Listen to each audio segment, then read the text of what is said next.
A cada 5 jovens brasileiros entre 15 e 18 anos, um está fora da escola. Esse quadro praticamente não muda há 17 anos. Hoje, o MEC apresentou ideias para tentar resolver o problema. Os objetivos estão certos, mas o caminho não parece ser tão bom. Vamos explicar por quê no Livro de Notícia de hoje, quinta-feira, 7 de novembro. Eu sou Mano Ferreira e de segunda a sexta, sempre às 8 da manhã, aqui no youtube.com/livres, a gente traz para você os principais destaques do dia para quem defende a liberdade por inteiro.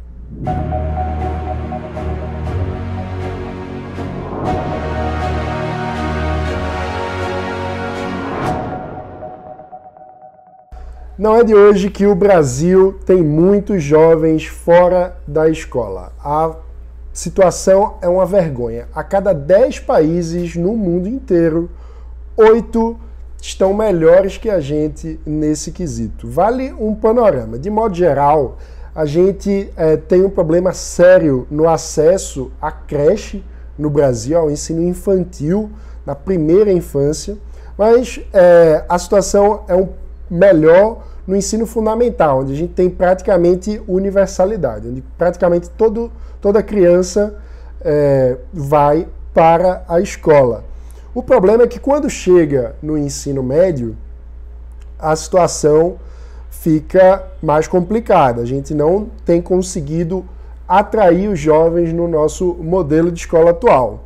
Para entender um pouco melhor a seriedade desse problema e como ele é grave, sério e tem consequências individuais e sociais, a gente vai ouvir o trecho de uma palestra do nosso conselheiro acadêmico Ricardo Paz de Barros, que é professor do INSPER, cientista-chefe do Instituto Ayrton Senna e um dos maiores especialistas do Brasil, tanto em pobreza e desigualdade, criador do Bolsa Família, como também em educação. Vamos ver. A educação, mesmo no Brasil, ela tem impactos impressionantes. Então aqui, por exemplo, o azul é uma pessoa que fez o ensino médio e o vermelho é alguém que não fez o ensino médio. Tá?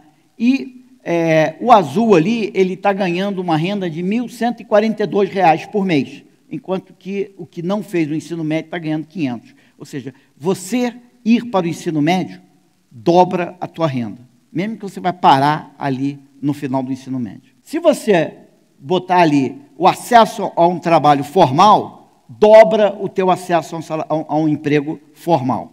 Tá? Se você pegar o impacto sobre a fecundidade, enquanto que alguém que completou o ensino médio, que é o azul, vai ter, aos 35 anos, 2 filhos, quem não completou o ensino médio deve ter 3 filhos.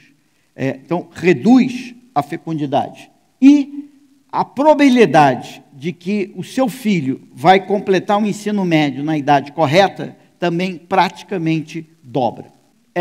Quanto que você alcança a sua qualidade de vida? Tá certo? Então, nós definimos aqui 100 é aquela pessoa que vai conseguir ter a qualidade de vida dos seus sonhos. O que a gente vê é o seguinte, quem faz o ensino médio alcança 83% desse potencial de qualidade de vida. Quem não faz o ensino médio alcança, no máximo, 49% da sua qualidade de vida. Tá? Então, a educação importa e ela importa bastante. Bem, acho que ficou bem claro a importância da gente universalizar o ensino médio. E assim, na teoria, esse é um objetivo de todos, né? Algo que já está consolidado na legislação, é um direito previsto na Constituição de 88 e é até um princípio que está presente na Declaração Universal de Direitos Humanos dos anos 40, né?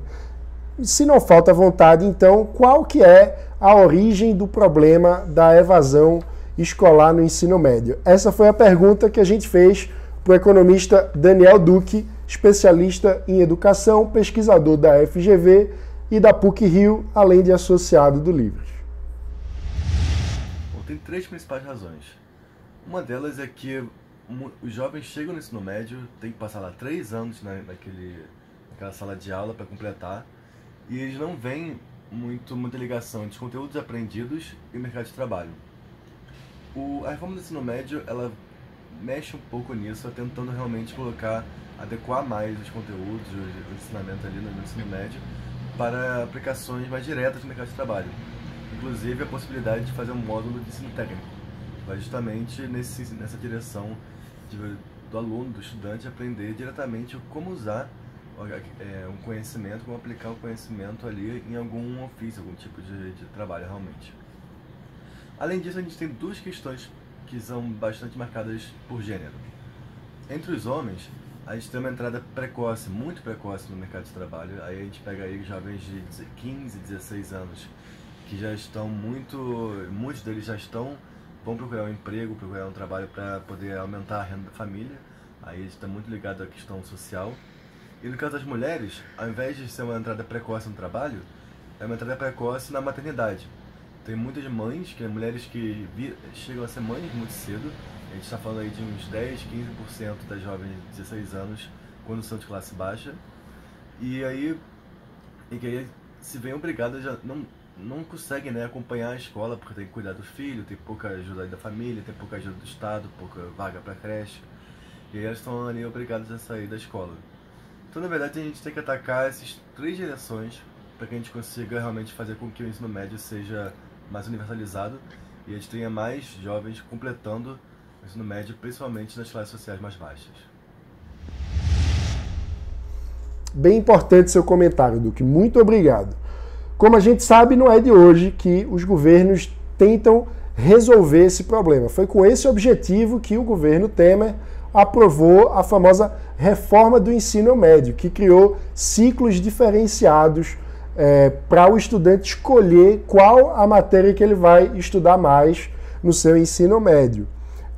Esse programa está sendo implementado ainda e hoje o MEC anunciou um plano para ajudar a viabilizar a implantação desse novo modelo na prática. É o programa Educação em Prática. Esse projeto parte de uma boa sacada. A ideia é aproveitar a infraestrutura já existente de universidades privadas e colocar à disposição das escolas públicas. Ou seja, nos horários em que a universidade não estiver usando equipamento, ele fica à disposição da escola pública, dos alunos da escola pública. Isso é bom para os dois lados, né?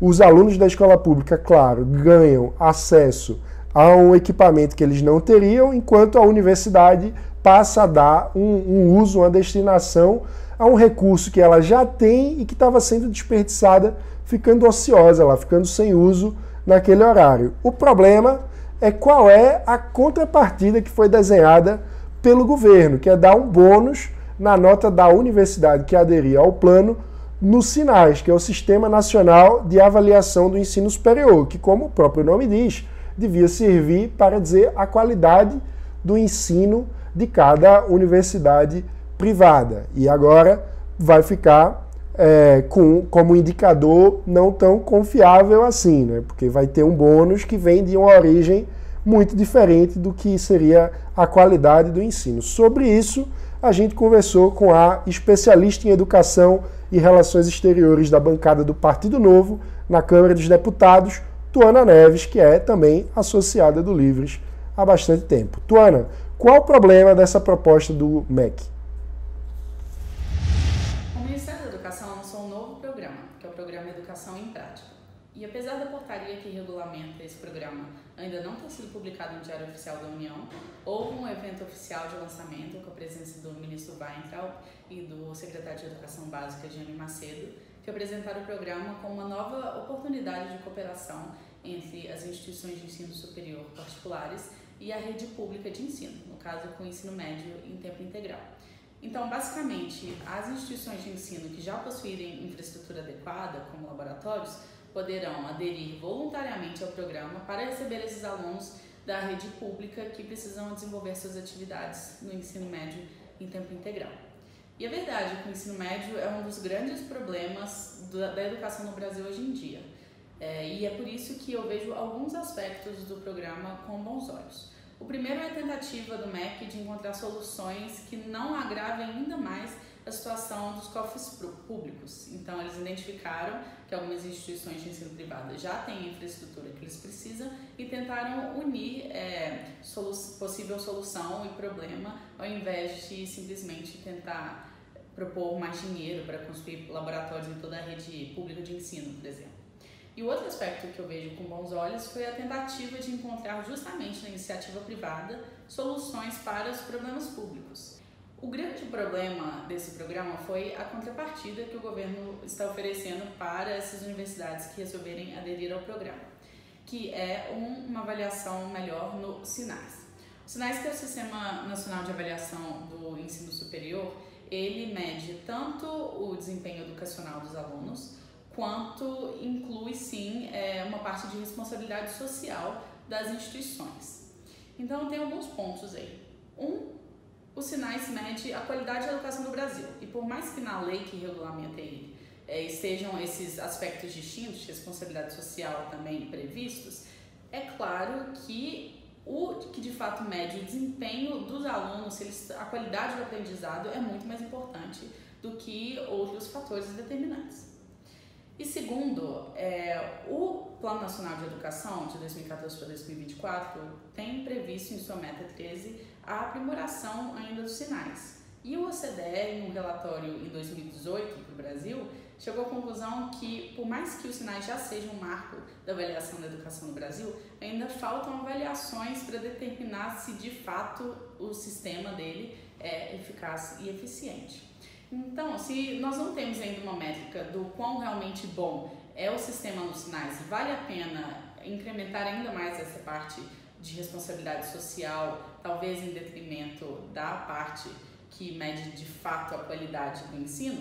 Como o SINAES é uma importante avaliação da qualidade das instituições privadas, eles apresentaram hoje no evento de lançamento que apenas as universidades que já tiverem uma nota mínima de qualidade poderão ter essa nota a mais por aderirem ao programa.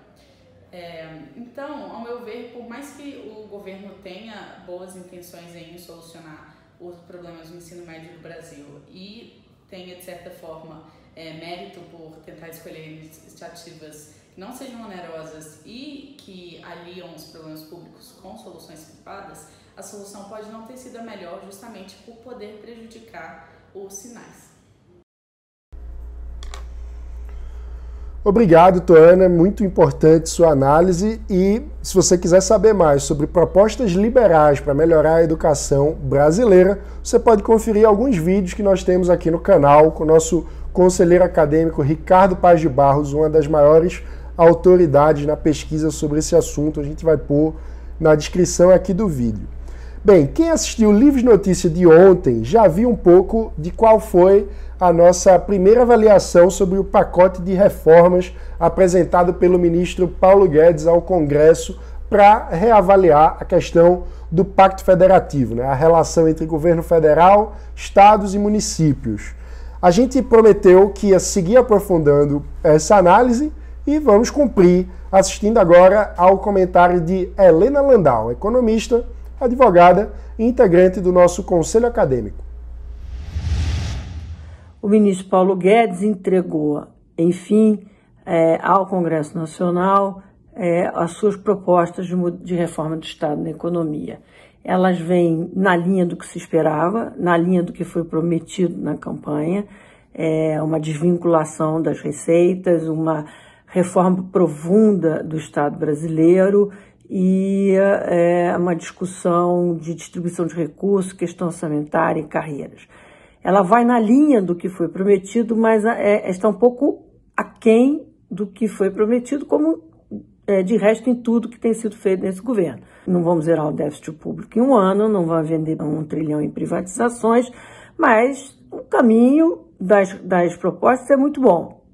Se as desvinculações de receitas não são totais como prometido, pelo menos há uma maior flexibilidade para que se administre um orçamento dos gastos sociais, saúde e educação de acordo com a necessidade de cada ente federativo.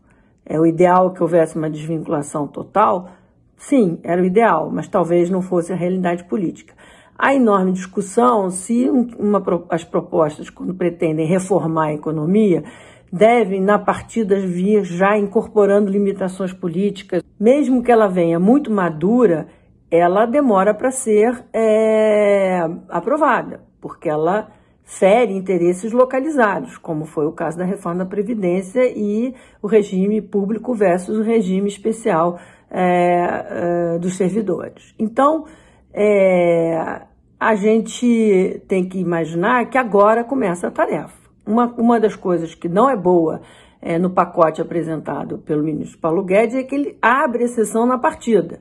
Ele abre exceção na questão dos benefícios fiscais e isenção para a Zona Franca de Manaus, que é inexplicável, é um desperdício de dinheiro. Os empregos ali gerados são os empregos mais caros do Brasil. Não há justificativa para a quantidade de recursos que é colocar na Zona Franca de Manaus. A outra também concessão que se dá na partida é para carreiras militares judiciárias. Quando você tem uma reforma que mexe com privilégios dessa maneira que essa reforma pretende, que exige sacrifício de toda a população, não pode haver exceção. Então, tem que lembrar que também no Pacto Federativo há a proposta de distribuição, por exemplo, mais favorável a estados e municípios de royalties.